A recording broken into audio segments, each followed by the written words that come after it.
अंग्रेजी शासन काल में हम भारतीयों के ऊपर अनेक कठोर कानून लादे गए, जिनमें रॉलेट एक्ट एक वैसा ही कानून था।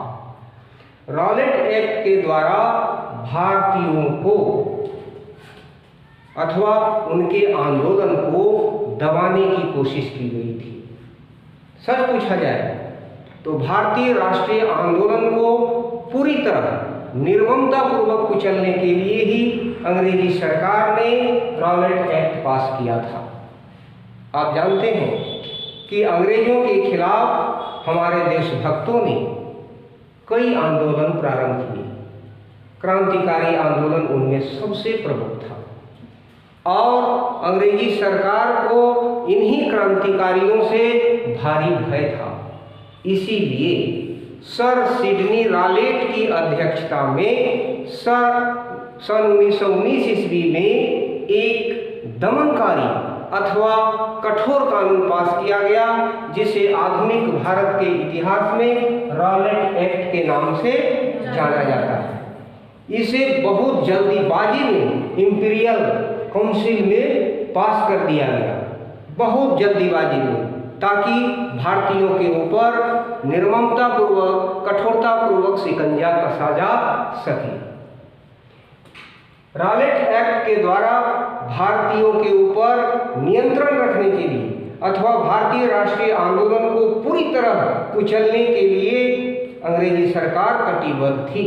इसीलिए उसने इस तरह का कठोर कानून पास किया था। रॉलेट एक्ट के अनुसार किसी भी भारतीय को शंका के आधार पर, संदेह के आधार पर गिरफ्तार कर लिया जाता था और बिना मुकदमा चलाए उन्हें 2 वर्षों तक जेल में रखा जा सकता था। इस कठोर प्रावधान को देखते हुए अंग्रेज बड़ी खुश थे। दूसरी तरफ भारतीयों में हड़कंप फैल गया। उन्हें भारी भय हो गया कि शंका के आधार पर अब हम लोगों को अंग्रेजी सरकार गिरफ्तार कर लेगी और मुझे जेल में रहना पड़ेगा। इसलिए डरकर इस कानून का उन्होंने विरोध किया। उनमें भय व्याप्त हो गया कि शंका के आधार पर किसी भी भारतीय को गिरफ्तार किया जा सकता है। इसीलिए भारतीयों ने मन बनाया, इसका विरोध किया और इस कानून को काला कानून कहा कि इस तरह का कानून हमारे देश में बर्दाश्त नहीं होगा। भारतीयों के मन में यह डर बैठ गया कि हम कभी भी गिरफ्तार हो सकते हैं। यहाँ प्रश्न है कि रॉलेट एक्ट किसकी अध्यक्षता में पास किया गया था? सर सिडनी रॉलेट की अध्यक्षता में पास किया गया था। सर सिडनी रॉलेट कौन थे? सर सिडनी रॉलेट की अध्यक्षता। सर सिडनी रॉलेट के नाम पर ही इस कानून का नाम रॉलेट एक्ट पड़ा है।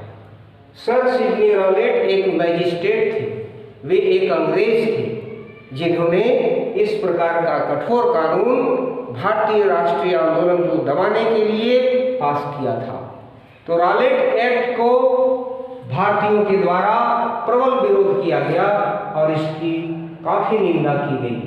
रॉलेट एक्ट में ही कहा गया था कि अगर इस तरह का कानून अंग्रेजी सरकार पास करती है तो हम भारतीयों को रहना भारत में दूभर हो जाएगा। इसीलिए इसे भारतीयों ने क्या कहा? काला कानून कहा। प्रश्न इसमें कि रॉलेट एक्ट क्या है? तो रॉलेट एक्ट अंग्रेजी सरकार के द्वारा बनाया गया एक कठोर कानून था, जिसके अनुसार शंका के आधार पर किसी भी भारतीय को जेल में रखा जा सकता था। बगैर मुकदमा चलाए उन्हें 2 वर्षों तक जेल की सजा भुगतनी पड़ती थी। इसीलिए इस कानून को भारतीयों ने काला कानून कहा और इसकी भारी निंदा की गई। तो आधुनिक भारतीय इतिहास की यह एक निंदनीय घटना थी जिसका प्रतिकार संपूर्ण भारतवर्ष में किया गया। तो रॉलेट एक्ट क्या है, बताइए कि रॉलेट एक्ट क्या है? अंग्रेजी सरकार द्वारा बनाया गया एक कठोर कानून है। प्रश्न उठता है कि अंग्रेजी सरकार ने रॉलेट एक्ट क्यों पास किया? इसका सहज उत्तर है कि भारतीय राष्ट्रीय आंदोलन को कुचलने के लिए, भारतीय राष्ट्रीय आंदोलन को दबाने के लिए इस प्रकार का कठोर कानून अंग्रेजों के द्वारा पास किया गया था। इस कानून में क्या प्रावधान थे, बताइए? इस कानून में प्रावधान यह था कि शंका के आधार पर किसी भी भारतीय को गिरफ्तार किया जा सकता था। अंग्रेजी सरकार अगर यह समझती थी कि अमुक व्यक्ति ब्रिटिश साम्राज्य के खिलाफ कोई षड्यंत्र रच रहा है या शंका है, तो वैसे व्यक्तियों को शंका के आधार पर गिरफ्तार कर लिया जाता था और उन्हें उन पर बिना मुकदमा चलाए 2 वर्षों तक जेल में रखा जा सकता था। तो इस तरह के कठोर कानून का संपूर्ण भारत में विरोध हुआ और भारतीयों ने इसे काला कानून कहकर पुकारा। महात्मा गांधी ने भी इसका प्रबल विरोध किया और संपूर्ण भारत में इसे व्यापक रूप में लिया गया और इस कठोर कानून की सर्वत्र निंदा की गई।